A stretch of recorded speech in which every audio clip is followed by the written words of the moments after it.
Welcome to Donmar TV News Channel. Nilinaw ng Malacanang na hindi pa required ang pagpapabakuna kontra COVID-19 sa ngayon, subalit umaasa ang Duterte administration na hindi na kinakailangang gumamit ng puwersa upang hikayatin ang maraming mamamayan na magpabakuna na. Kasunod ito ng pahayag ni Pangulong Rodrigo Duterte kamakailan na ipaaaresto ang mga kontra at ayaw magpabakuna. Giit ng palasyo, may legal na batayan na gawing compulsory ang vaccination sa bansa. Gaya nga po ng desisyon ng Philippine Supreme Court at ng US Supreme Court, and I quote again, "The rights of the individual is in respect to his liberty may at times, under the pressure of great dangers, be subjected to such restraint to be enforced by reasonable regulations as the safety of the general public may demand." Alam mo, pag sinabing police power, talaga meron pong karapatan na lalabag. Pero linalabag yung karapatan na yon para sa mas malawakang interes, at ito nga po yung public health and public safety. Upang maging compulsory naman ang vaccination, dapat makapagpasa ng batas o ordinansa ang mga lokal na pamahalaan. Depende naman ito sa magiging sitwasyon oras na dumating ang bulto ng supply ng bakuna sa bansa. Pwede pong makumpel, pwede pong ipatupad ang compulsory vaccination. Pero kinakailangan po may legal na basihan. So kinakailangan po natin either ng ordinansa or ng batas na magpapataw din ng parusa doon sa mga ayaw magpabakuna. Samantala, nakatakdang dumating sa Pilipinas ang mga excess vaccine o sobrang bakuna na galing sa Estados Unidos na bahagi ng 80 million doses na pangako ni US President Joe Biden sa buong mundo sa Hulyo. Ayon kay Philippine Ambassador to US Jose Manuel Romualdez, iba pa ito sa 500 million doses na nakatakda ring ipamahagi ng US. Bahagi ito ng commitment ng Amerika na makatulong sa suliranin ng global supply ng COVID-19 vaccines at isa ang Pilipinas sa priority recipient countries. Doon sa 80 million na yun, we're going to get something like close to 800 to 1 million doses, either Moderna or AstraZeneca from their stockpile. Ang mga naturang bakuna ay bukod pa sa 20 million doses na na-secure ng bilhin ng Pilipinas mula sa Moderna at 40 million doses naman ng Pfizer vaccines ngayong taon na kapwa manufactured sa Estados Unidos. Perhaps they can find another issue that they can consider that will stick this time around with the public. Kailangan na maghanap ang opposition group ng ibang mga issue na ihaharap nila sa 2022 national elections. Ayon sa political analyst na si Professor Edmund Tayaw, hindi na epektibo pa na gamitin ng opposition ng issue sa West Philippine Sea at war on drugs ng administrasyon. Humanap sila ng issue na bago naman, kasi nasubukan na nila yung drugs. Ang tagal nilang ginamit yung drugs na issue, hanggang ngayon ginagamit pa din nila, hindi naman nagpipick up. Ginamit nila yung issue ng West Philippine Sea, pero napansin nila kahit na ang mga pronouncement ng Pangulo mukhang pabor sa bansang China, pero ang galaw ng ating armed forces, ng ating Coast Guard, iba, kumbaga nananatiling aktibo sa siguro security. Bukod dito sa dapat na maghanap rin ng isang kandidato ang oposisyon na tatayo laban sa pambato ng administration party para magkaroon ng tsansa na manalo sa eleksyon. Pero hindi rin dapat umasa ang mga partido sa popularidad o lakas ng isang personalidad para manalo sa halalan. Mas maganda kung ang mismong buong partido o grupo ang palalakasin. Mahirap yung mananatili ka lang na kumbaga umaasa sa lakas ng kandidato mo, kasi sa isang iglap pwedeng mawala yung popularidad na yan. Simula na rin ngayon ang negosasyon sa mga partido para sa kanilang mga alyansa at koalisyon para sa 2022 elections. Bukas si Senator Joel Villanueva na makipag-alyansa sa ibang partido, kabilang na sa Nationalist People's Coalition at Liberal Party. Ito pong coalition talks para po sa ating partido ay hindi lang po ito isang pre-election ritual na pansamantalang alyansa ang resulta. Sa halip po, ito ay isang dynamic na proseso na tuloy-tuloy at nakabatay na rin sa shared goals and common vision. Si Senator Villanueva ay nakipag-coalition na noong 2016 sa Liberal Party para sa senatorial slate. Ang Nationalist People's Coalition naman ay bukas sa posibilidad na i-adapt si Senator Manny Pacquiao sakaling kumalas ito sa ruling party na Partido Demokratiko Pilipino Lakas ng Bayan o PDP laban. Well, anything is possible at this point. Ilang beses na ring nakikipag-usap si Pacquiao sa acting chairman ng NTC na si Senate President Vicente Soto III. Pero sa ngayon, naniniwala si Senator Soto na may malaking suporta pa rin mula sa PDP laban member si Senator Pacquiao na umuugong ang pangalan na sasabak sa presidential elections. Kabilang sa pinaplano nilang hinga ng suporta at pasalihin sa kanilang koalisyon si Isko. Gayon din sina Senador Ping Lacson, Senador Nancy Binay at Senador Joel Villanueva. Kahit Senador Manny Pacquiao, handa raw tanggapin ng LP. Matatandaang noong nakaraang 2019 elections, wala ni isang nanalo sa pambato ng oposisyon mula Ay, buti pinagdiinan mo. Buti naman may alas banyo sinabi mo. Matatandaan noong 2019 walang nanalo, lahat sila shoot sa Inodoro.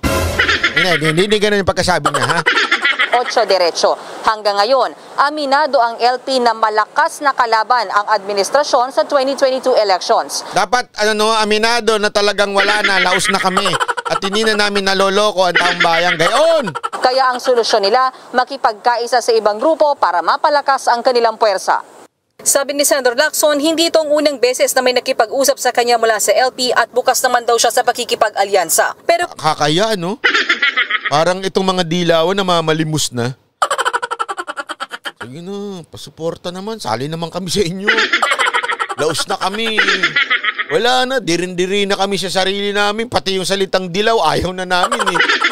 Kahit dati, proud na proud talaga may tali pa ditong dilaw. Tapos may ganyan dilaw-dilaw. Ngayon, hindi naman kami dilawan eh. Oh, dilawan? Hindi kami dilawan. Oh, ayaw namin sa dilawan. Porket kumontra sa gobyerno, dilawan na. Oh, pero yung mga bahay nila, punong-puno na sticker noon, dilaw. Di ba? Ganyan no sila kalala. Ganyan na sila. Alam nyo, sobrang yung bagsak ng dilaw, sa totoo lang ha, sagad sa buto. Walang biro. Talagang sagad na sagad sa buto, kaloob-looban ng katawan natin. Bakit? Isipin mo, dati proud na proud sila. Lahat dilaw. Dilawan ako. Dilaw. Ngayon, pag sinabi mo silang dilawan, magagalit sila. Dilaw! Di kami dilawan, no? O, di ba ganyan na ganyan sila? O. Sa sobrang palpak na sila, wala na sila talagang nabobola o nalolokong taong bayan. Sa sobra, kailangan na nilang mamalimos. Pengen naman kaming suporta. Sama-sama naman tayo. Tara na, sama-sama na tayo. Sige na, parang awan nyo na. Wala na talagang bumuboto sa. Wala na kami naloloko. Sama na kami sa inyo. Sige na, sama. Ikaw, sige na. Lacson, sama ka. Please na. Isko, sama ka na rin. Sige na. Pacquiao, sama ka na rin. Ikaw, Binay, di ba? Binanata ka namin nun. Talagang dinurog namin ang mga Binay nun. Pero sama ka na rin. Awawa na kasi kami. Wala namang gagawa. Wala namang mangyari. Kung papayag ba si Lacson na maging standard bearer ng oposisyon, kailangan daw muna nilang pag-usapan yan ni Senate President Tito Soto na pinangakuan daw niyang magiging running mate kung tutuloy siya sa pagtakbo. Si Senador Villanueva naman bukas daw sa pagkikipag-alyansa sa oposisyon. The reality is that no matter how big your party is, you never walk or work alone. It is always good to march with a lot of good people. Sagot naman ni Senadora Nancy Binay sa LP, may mga sugat na dapat munang gamutin bago sila mag-usap tungkol sa 2022. Ay, gluta tuloy. Sugat pala, sugat. Hindi, buti nga to si Nancy Binay, ha? At least, siya, diretsuhan siya. Kasi alam mo, ito meron akong nakausap. Di ko na lang sasabihin kung sino. Na medyo malapit po sa mga Binay. Sabi sa akin, grabe Alam mo talagang nung panahon na malapit na yung susunod na eleksyon, patapos na si Pinoy noon, talagang grabe yung operation na ginawa sa amin ng mga dilaw. Talagang kami, lahat inimbento, ganyan-ganyan yung mga akusasyon para talaga madurog kami. Which is true naman talaga. Tinarget sila noon, di ba? Tinarget sila ng mga dilaw noon eh. Tapos ngayon mamamalimos sila kay Nancy Binay. Uy, suporta naman tayo. Let's unite. Tara, unite na tayo, unite. Dapat nga ako dito kay Binay, sagutin mo, unite nyo mukha nyo. Di ba?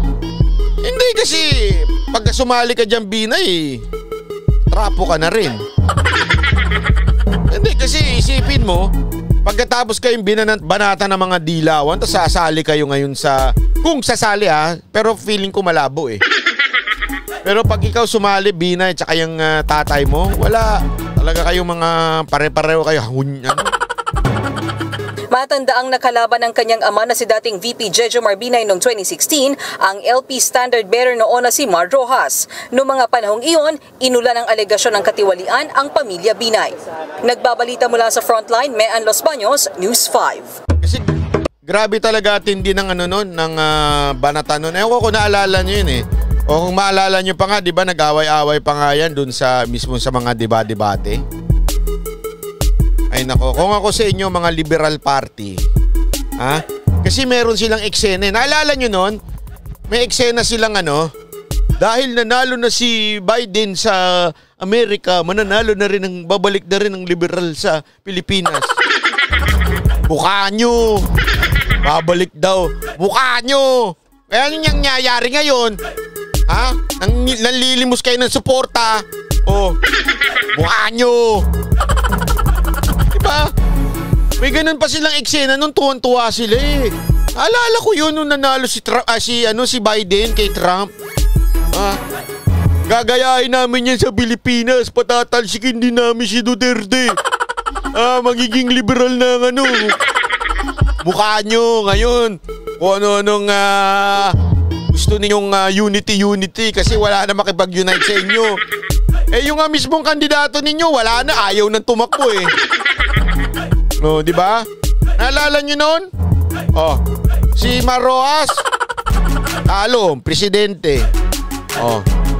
Isipin mo yan, Talo ng presidente, pambato ng liberal. Ganito kadiri ang tao sa liberal.